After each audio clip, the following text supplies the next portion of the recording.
Musa alayhi salam, Allah subhanahu wa ta'ala tells us that when he was a young man, he had a very traumatic incident, a very unfortunate incident that occurred. Musa alayhi salam, young man, grows up in the palace of Fir'aun, but he does know that he's from Banu Israel.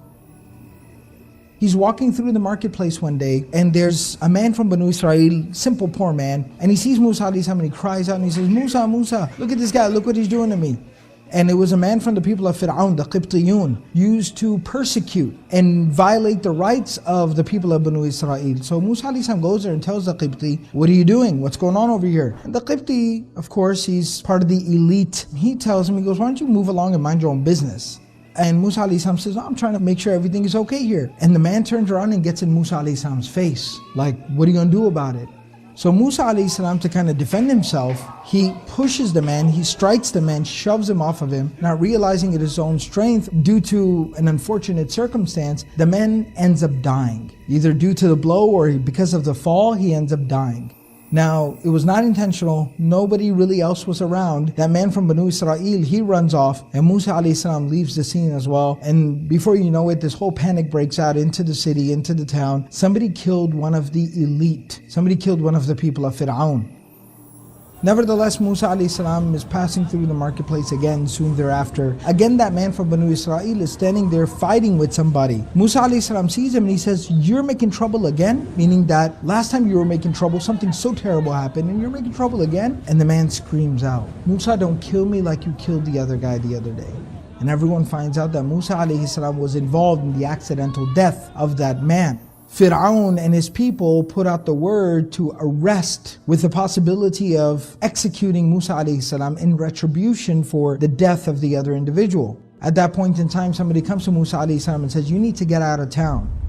Musa alayhi salam leaves there. And from there, he goes to Madian, settles down, finds a mentor, finds a wife, raises a family, really figures things out. And he's out there for a very long time, 10 years or so. Now Musa alayhi salam is traveling. That's where he sees the fire in the distance and he goes there, and Allah subhanahu wa ta'ala selects him and chooses him for prophethood. Gives him divine inspiration, revelation. As part of his mission, he tells him, اذهب إلى فرعون إنه طغى. Go to Fir'aun because Fir'aun has lost his mind. He's gone way too far. Musa alayhi salam immediately expresses his concern to Allah subhanahu wa ta'ala. He makes lots of dua. Musa alayhi salam even says to Allah, وَلَهُمَ عَلَيَّ ذَنْبٌ فَأَخَافُ أَن يَقْتُلُونَ. I am wanted for a sin there amongst those people, and I'm afraid that they're going to try to kill me. Allah subhanahu wa ta'ala says, كَلَّا فَاذْهَبَا بِآيَاتِنَا إِنَّا مَعَكُمْ مُسْتَمِعُونَ. He says, no, absolutely not. Go with our signs. Go with these miracles and these signs and this message that I have given to you. We are watching and listening over you. Now Musa alayhi salam, when he shows up and he presents to him the message, Inna Rasulu Rabbil Alameen, an arsil ma'ana bani Israel. The very first thing that Fir'aun responds with, Alam nurabbika fina walida? Now I want you to hear the tone. Didn't you grow up from childhood amongst us? And you lived for many years amongst us? وَفَعَلْتَ فَعْلَتَكَ الَّتِي فَعَلْتَ وَأَنْتَ مِنَ الْكَافِرِينَ. And you did what you did back when you did it, and you were a bad person. You can tell right off the bat, Fir'aun is not being honest, he's not being sincere, he's being facetious, he's being sarcastic, he's mocking Musa alayhi salam. He immediately brings up his past and talks about his past. Musa alayhi salam, of course, owns up to it. قَالَ فَعَلْتُهَا إِذَنْ. I did do it back then. إِذَنْ وَأَنَا مِنَ الضَّالِينَ. But I didn't do it intentionally, and I didn't do it knowing what I know now.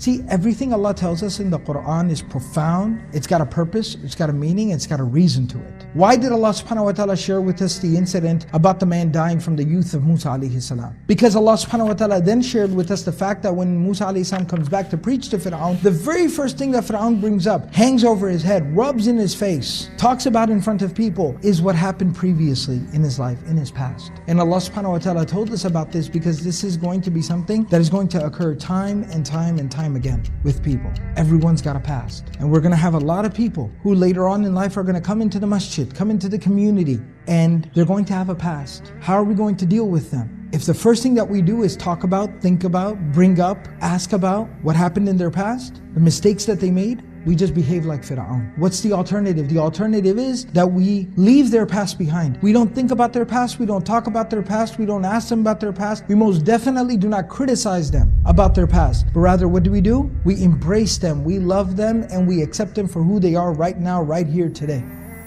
That is the example of Muhammadur Rasulullah sallallahu alayhi wasallam. The Prophet sallallahu alayhi wasallam embraced people. He accepted people. He did not judge people. Let their past be their past. The story of Wahshi, no matter what he's done, caused such pain to the Prophet ﷺ, assassinated his uncle. But the Prophet ﷺ said, the past is the past. And he accepted people for who they were right now, for where they were going, for what they could become, what they could achieve. That's what he paid attention to. That's how he treated them.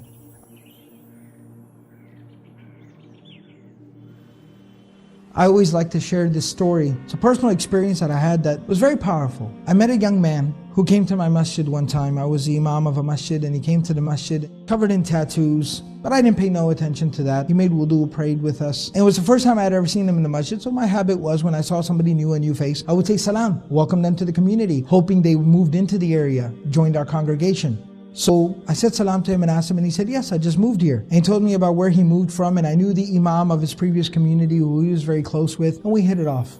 And he ends up telling me his story. He says that I grew up in a bad place with some really bad influences in the family and in the neighborhood. I ended up living a life of crime. Dropped out of high school, on the streets, drugs, gangs, violence, all those unfortunate situations. He says eventually I was arrested for felony, third crime, and 3 strikes, and that's it. You go to prison for life. He said I was 23 years old, and I didn't want to spend the rest of my life in prison.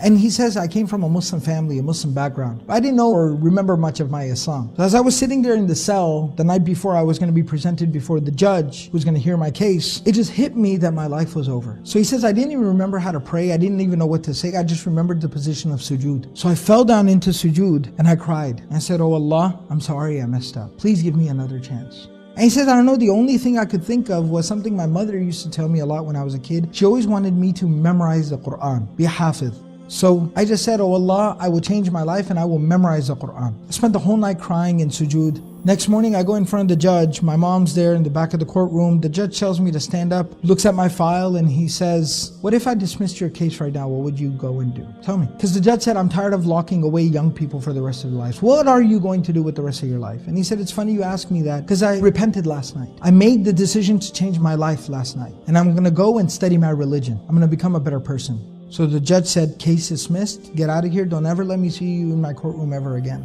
He says, I left from the courthouse, I didn't even go back home. I went straight to the masjid. I asked the imam at the masjid. I kept going until 2 days later, I ended up at a Quran memorization school. And I walked through the door, just jeans and a t-shirt, normal dude, but except covered in tattoos from my hands all the way up to my neck. I just walked through the door, and one of the teachers, one of the shuyukh, he saw me and, Assalamu alaikum, wa alaikum assalam, how can I help you? And I said, I want to memorize the Quran. He said, come on in, let's sit down and talk. He said, I didn't even know how to read alif, ba, ta, tha. 8 months later, I completed the memorization of the entire Quran. In 8 months, memorized the entire Quran.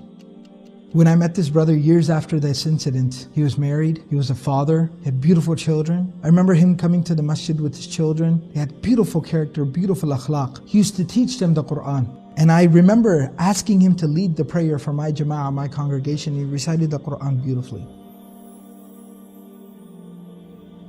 You never know where somebody's from. You never know where they're going. Give everyone a fair shake, a fair chance. And remember, the second we judge somebody, we just behaved like Fir'aun. Let's try to stay away from that. Let's try to be careful about that. May Allah subhanahu wa ta'ala allow us to have the character of Rasulullah sallallahu alaihi wasallam.